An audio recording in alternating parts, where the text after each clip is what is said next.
할렐루야. 풍요로운 교회를 찾아와 주신 모든 분들을 주님의 이름으로 환영하고 축복합니다. 저는 오늘 여러분들과 함께 신자로 세상을 사는 법이라는 말씀의 제목으로 함께 은혜의 말씀을 나누고자 합니다. 예수님께서는 참 포도나무의 비유의 말씀을 나누시면서 뜻밖에도 그 결론은 우리가 전혀 상상하지 못했던 방향으로 이끌고 계시는데요. 오늘 이거 본문 말씀에서처럼 세상이 너희를 미워하면 이라는 말씀으로 시작하는 겁니다. 세상이 너희를 미워하면 과연 그 당시의 제자들은 예수님의 이 말씀을 어떤 의미로 받아들였을까요? 단적인 예로 예수님의 예루살렘 입성을 한번 보십시오. 수많은 사람들이 호산나 호산나 다윗의 자손이여 라고 외치면서 예수님을 환호하기 위해 모인 수많은 사람들이 있었고요. 예수님이 마음만 먹으신다면 이 수많은 군중들을 일으켜서 이스라엘의 영광을 회복하실 수 있는 상황이다 라고 제자들은 생각하고 판단했었는지도 모릅니다. 어찌 보면 세상은 간절히 주님을 원하고 있었고요. 세상은 간절히 메시아를 원하고 있었어요. 자신들을 구원할 메시아. 십자가의 죽음이 아니라 세상적인 왕을 원하고 있었다는 거예요. 세상이 우리를 미워하는 것이 아니라 오히려 세상이 지금 우리를 원하고 있고 세상이 우리를 지금 붙들고 싶어 한다라는 거죠. 하지만 예수님은 세상이 원하는 대로 그들의 방향대로 하지 않으셨습니다. 그렇게 살지 않으셨어요. 세상이 원하는 일, 세상이 좋아하는 일을 하지 않으시면서 세상이 예수님을 미워할 수밖에 없는 일을 하시는 거예요. 그 사역입니다. 곧 십자가의 길이었어요. 현 시대를 살아가고 있는 우리에게 오늘 우리가 함께 읽은 이 본문의 말씀이 우리의 마음에 확 다가오지 않을 수 있습니다.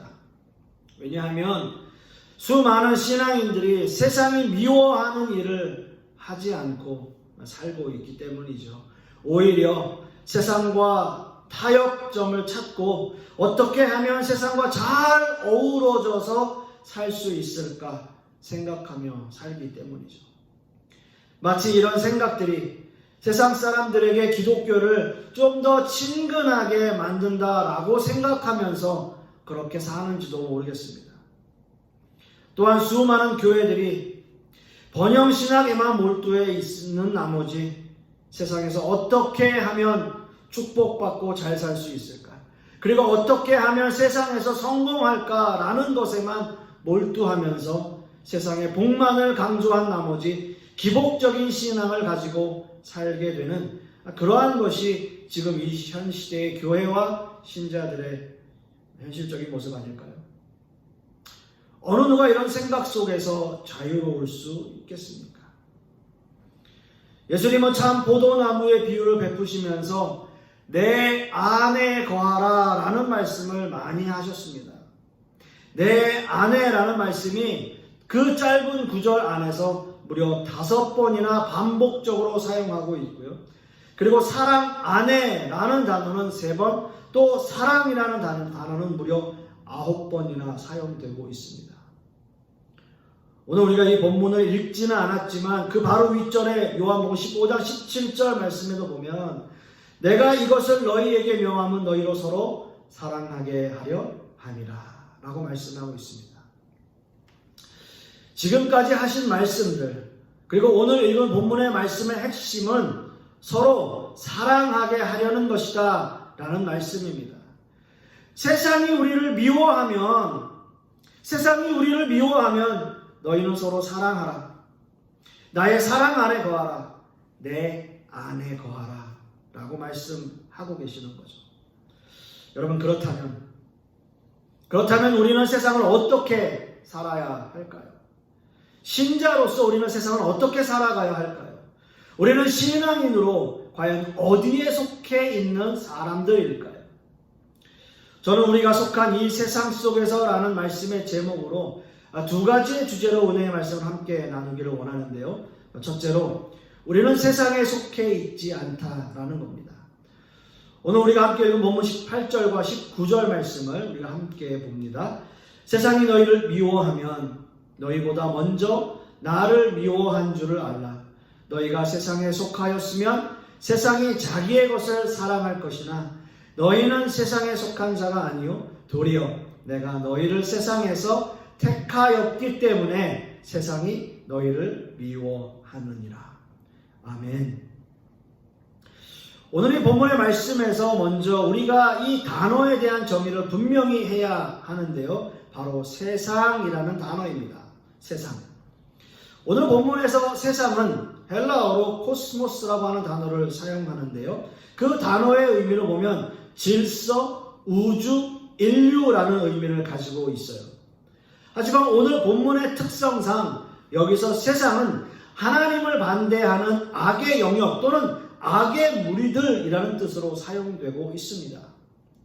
즉 하나님을 반대하고 예수님의 사역을 방해하는 모든 것을 의미하는 단어다라고 말씀드릴 수 있어요. 이것은 작게는 그 당시에 예수님을 반대하는 유대인들, 바리새인들 같은 사람들을 이야기할 수도 있고요. 아니면 더 큰, 더 넓은 의미로 본다면 그 모든 것을 주관하는 사단의 영역까지 포함하고 있습니다. 지금 이 시대에 하나님의 일을 방해하는 모든 세력들 역시도 포함하고 있다라고 보시면 돼요. 그런 악의 세력인 세상은 너희를 미워할 것이고 너희보다 먼저 나를 미워한 것이다 라는 말씀을 하고 계십니다. 어떤 의미에서 이 말씀은 예수님이 당하는 고난이 제자들에게도 연속적으로 이어질 것임을 예고하고 있는 말씀이에요. 공간복음서에 공통적으로 다루는 이 감람산 강화에서는 성도들이 세상을 살아가면서 여러 가지 모양으로 핍박받을 것을 이미 예언하고 있다라는 거죠. 대표적인 구절의 말씀인 마태복음 24장 9절 말씀에 그때 사람들이 너희를 환난에 넘겨주겠으며 너희를 죽이리니 너희가 내 이름 때문에 모든 민족에게 미움을 받으리라. 또 마가복음 13장 13절 말씀에도 또 너희가 내 이름으로 말미암아 모든 사람에게 미움을 받을 것이나 끝까지 견디는 자는 구원을 받으리라 라고 말씀하고 있습니다. 물론 예수님의 이 감람산 강화의 말씀이 그 당시에 예루살렘의 멸망을 선포하시면서 많은 사람들이 핍박을 받을 것이다 라는 말씀으로 해석되기도 하지만 이 말씀이 좀 더 확대 해석되어지면 마지막 때에 믿는 사람들에게 가해지는 모든 핍박을 예고하고 있는 말씀이다 라고 하는 거죠. 여러분, 이 말씀이 예수님께서 2000년 전에 하신 이 말씀이 실감이 나십니까? 우리가 핍박받는다 라고 생각하고 이야기할 때 그 핍박이라는 의미는 어떤 의미에서 좀 물리적으로 당하는 어떤 핍박들, 예를 들자면요, 우리가 감옥에 끌려가서 고문을 당하거나 여러 가지 해를 당하는 이런 것들이 핍박이다 라고 이야기를 하는 거예요. 그러나 이제 사단의 세력은 그런 방법뿐만이 아니라 믿는 자들을 넘어뜨리기 위해서는 점점 더 교묘한 방법들을 사용하고 있다라고 하는 거죠. 이것이 사단의 계략인지 그렇지 않은 것인지 우리가 그것을 판단하고 분별하기가 굉장히 힘들게 만들어 놓는다는 거예요. 그렇게 우리의 사상들을 침투해 들어와요. 내가 거기에 관심이 없다고 해서 나는 안전하다 라고 말할 수가 없어요. 지금은 모든 것이 용납되고 인정되는 사회예요. 문명의 발달로 인해서 스마트폰들이 사용되고 있죠. 가족 간의 단절이 이루어지고 있죠. 게임에 몰두하고 있는 아이들을 보세요. 알게 모르게 게임과 현실을 이제는 혼동하고 이해하지 못하는 사람들이 너무나 많아졌어요. 그리고 수없이 일어나는 자살들을 보세요. 여러분 어떻습니까? 제가 다 이런 부정적인 부분들을 일일이 열거할 수가 없습니다. 우리는 지금 그런 시대를 살아가고 있습니다. 그러나 여러분, 예수님이 뭐라고 말씀하셨어요? 이런 일들은 반드시 일어날 것인데 이게 시작에 불과하다 라고 말씀하셨습니다.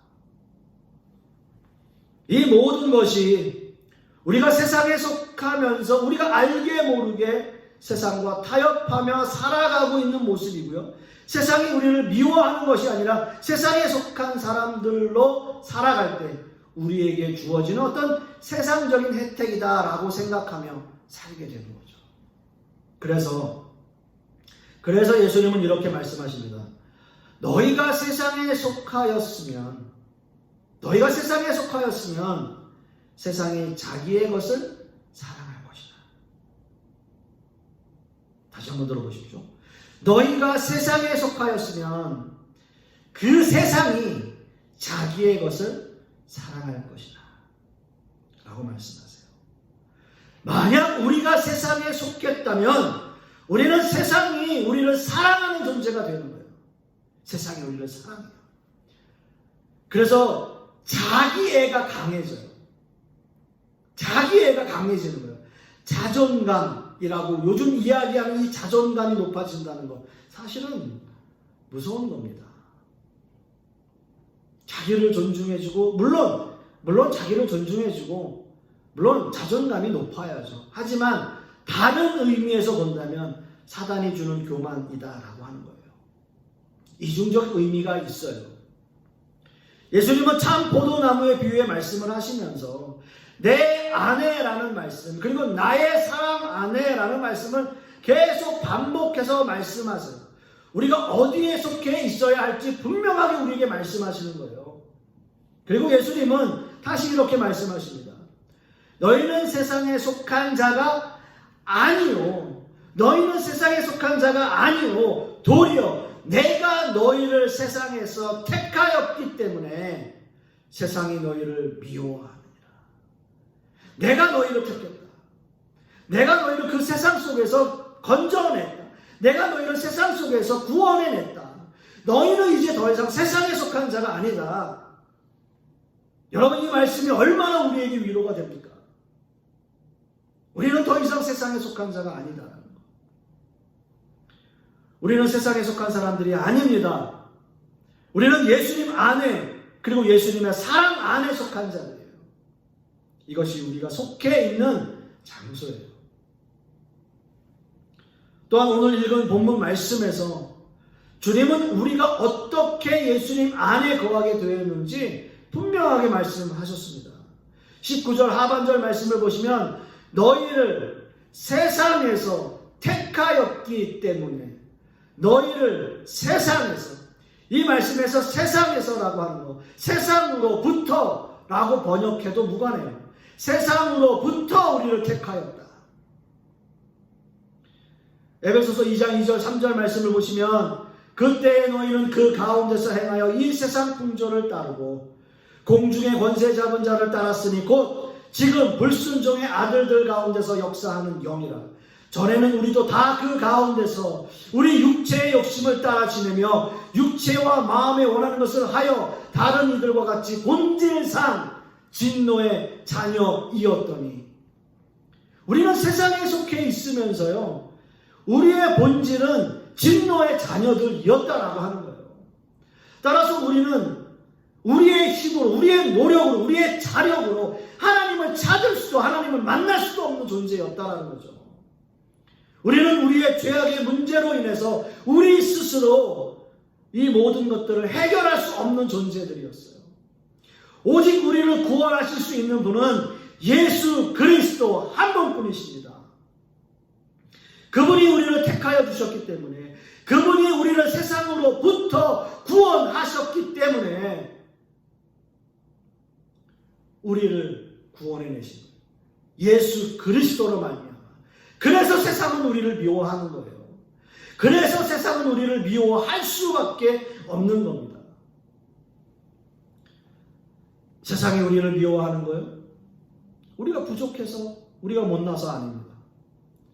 우리가 받은 은혜로 말미암아 우리는 그것을 이해할 수 없는 거지만 하나님이 우리를 택하셨고 하나님의 자녀 삼아주셨고 그 세상으로부터 우리를 구원해 내신 겁니다.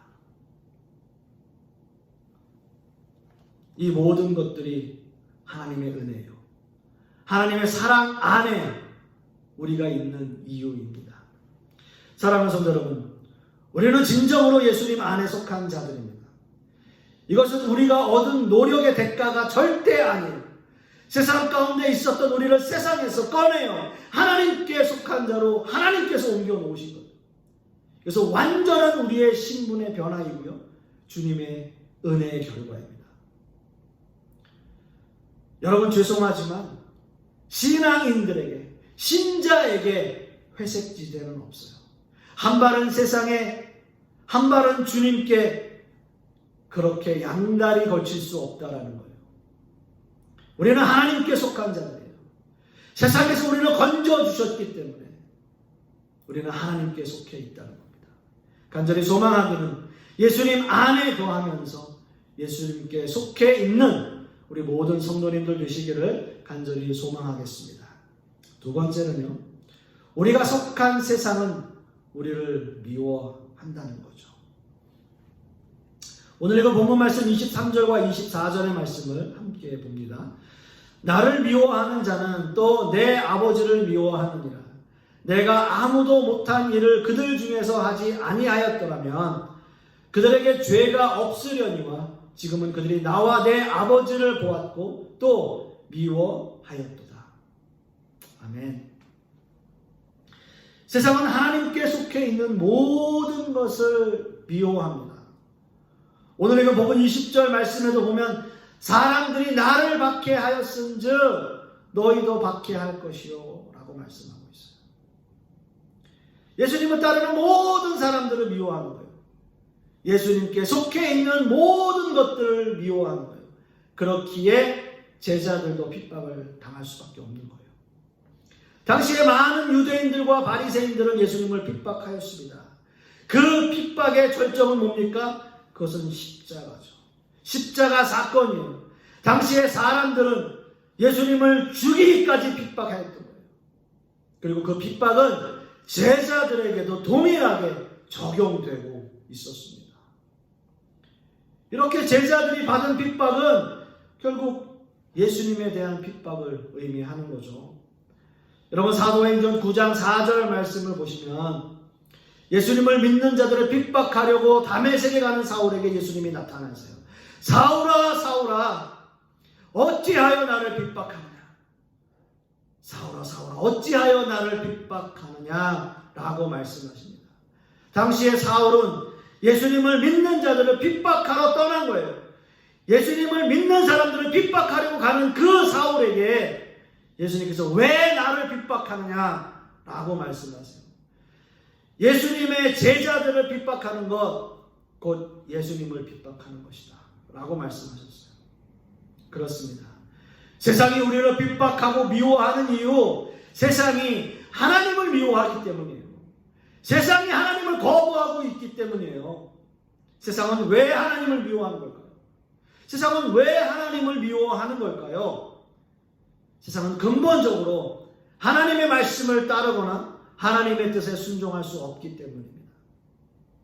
여러분, 구약시대에는 하나님을 믿는 백성들조차도 하나님의 말씀 듣기를 거부하는 그러한 시대가 있었어요.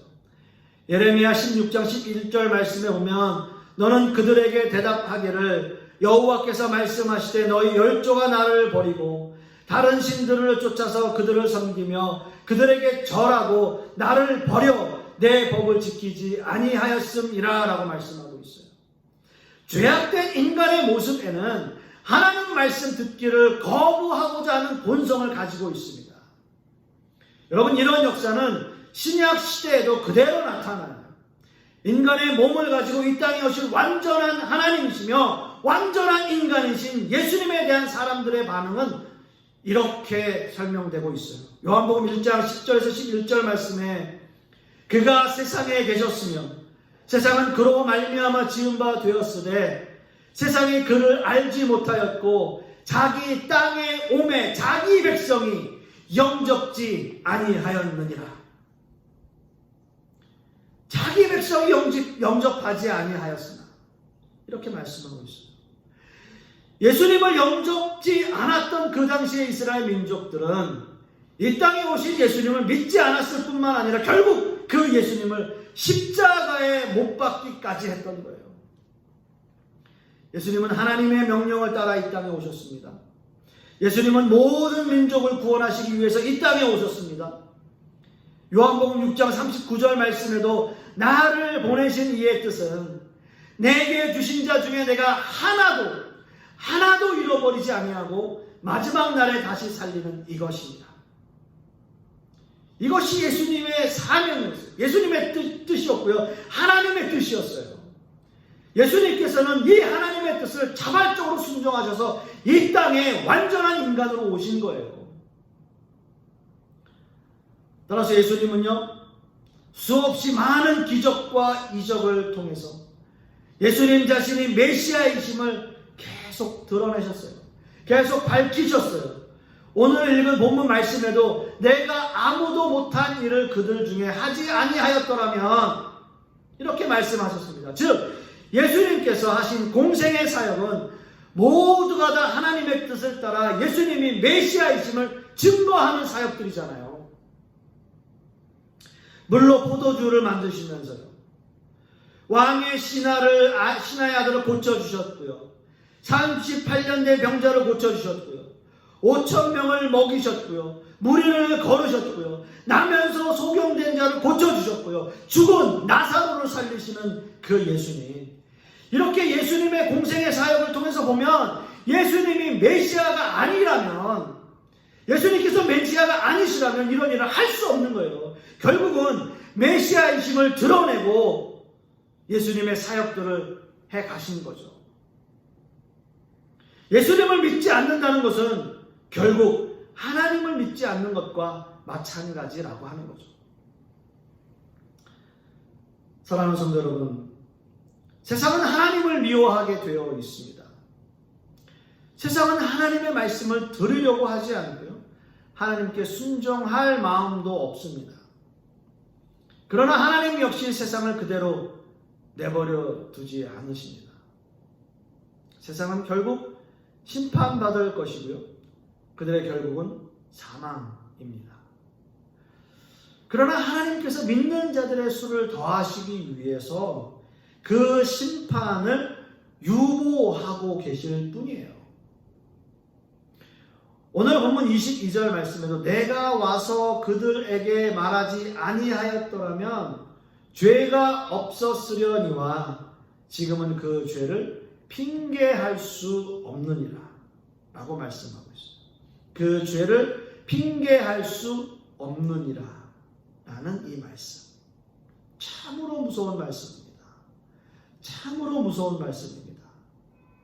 그러나 믿는 자들에게는 또한 너무나 힘이 되고 용기가 되는 말씀입니다. 세상이 하나님 앞에 핑계할 수 없는 이유는 한 가지죠. 예수님을 통해 구원의 길을 모두 보여주셨음에도 불구하고 하나님의 은혜를 거부하고 있는 세상에 대한 죄 때문입니다. 어느 누구도 주님을 영접하지 않는다면 어떤 것으로도 하나님 앞에 핑계할 수 없습니다. 하나님, 저는 시간이 너무 없었습니다. 너무 바빴어요. 주님 섬길 수 있는 시간이 너무 없었어요. 하나님, 저는 복음을 들어보지 못한 것 같은데요. 도대체 복음이 뭡니까?